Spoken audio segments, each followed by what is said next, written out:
was so important about this Fanny Willis case is the fact that were it not for her lunacy, were it not for her obstinacy, were it not for her demented detachment from reality, were it not for that, we would have never known how bad corruption could be. And at that level, Fanny Willis is the embodiment of not the deep state, but the shadow government, an operative, a proxy, placed in power to target President Trump, to act as an agent, an apparatchik, a proxy for this evil, duplicitous, dangerous, horrid shadow government, the invisible government, the people that actually run the show, the people that give the orders, the people who say, we're going to take your criminal justice system and we're going to change this. But we can only do it if we have dupes, mindless, opportunistic dupes who will do what we say. Alvin Bragg, Tish James. Just look at the prosecutors that Soros and his ilk paid for. We would have never known how bad this Fanny Willis was and is unless and until she decided to come out of her shell and show you once and for all just how horrid and venal and craven and beyond horrible this level of corruption could be. But be not mistaken. In the event that she is removed, in the event that she is replaced or supplanted, her successor may not be as stupid and as reckless and as monumentally daft when it comes to basically throwing her weight around and her power and picking and selecting special grand juries and special prosecutors and special people to do special things. No, what's going to happen next, and this is critical, what's going to happen next is you're going to be seeing levels of corruption, and I want you to hear this. It's called restorative justice. And the individual who is ostensibly vying for her position in the Democratic camp is going to do, among other things, inter alia, his movement is to remove and to obviate, to eliminate the notion of capital punishment, which may or may not have its places, legalization of drugs, and something called restorative justice. And I want you to listen to this, because this goes beyond Fanny. Listen to me carefully. Restorative justice basically is three concepts. One, you make the offender, in essence, take responsibility for his or her criminal action. At least that's what's said. We want them to take responsibility. Next, you want to allow and encourage and promote and facilitate a reintegration of the offender into the community. What does that mean? Let him go? No cash bail. No incarceration. Nothing punitive. Nothing mean. Nothing mean. Let him back in. He made a mistake. And finally, encouraging reparation made to the victim, but reparation that involves a reconnection. Imagine this. Imagine you or your loved one, your daughter, is the subject of a sexual battery.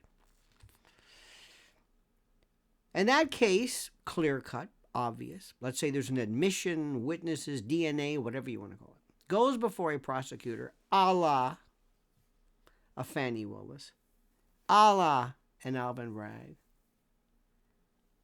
And he decides, the DA, he or she, that they're going to use a diversionary program in which the attacker, the rapist, the assailant, sits down with the victim to kind of work things out, to reintegrate, to reconnect, to seek closure, harmony, a reconnection, forgiveness. Because for far too long, the criminal justice system has been the cudgel, the implement of disaster on the part of the white Christian nationalists, this horrible white supremacist monster that has invaded every aspect of our society. And it is because of the work of those individuals like the Fani Willises and others. It is because of their intrepid spirit that this can be fixed. And you know what's also interesting to note? What's also very, very critical? What's important to note is that were it not again for her stupidity, remember, had Fanny Willis decided just to keep her mouth shut, just admit or excuse or say, yes, I had a relationship with Mr. Wade, none of this would happen. In the case, and we forget this, that was one of the most serious applications of criminal law misadventure in our history. Going after our President Trump for reasons I cannot understand. For reasons that cannot be explained, that are inexplicable, that are without merit. She represents everything that is wrong. Now, for President Trump's benefit, I hope she stays on because she is an incompetent rube.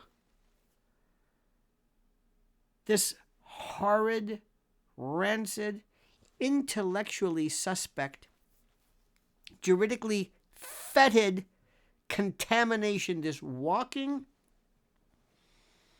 corruption pustule that needs to be popped. But if she is replaced with someone who knows what he or she is doing, and that would be virtually 99% of the entire prosecutorial pool, what happens then to President Trump? I don't know. What happens then? I don't know.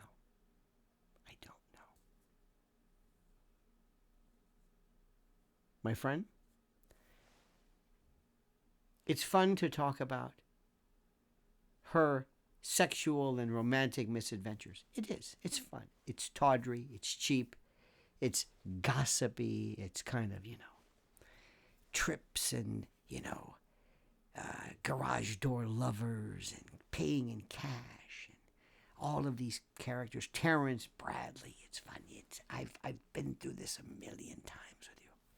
But be not mistaken. What this represents is a vile detachment from responsibility and something that poses an absolute existential threat to everything that is our system. And there is this wonderful document here, the Constitution of the United States. This is my personal copy. And on the back, every time I voted over the years, I get these stickers and I put them on the back and I don't have room for all of them because the vote is the central nervous system of our constitutional republic, the franchise. Take that away, you take away the Constitution. And if you take away the Constitution, you make ways for these rancid, horrid people by the name of Fanny Willis. She must be stopped.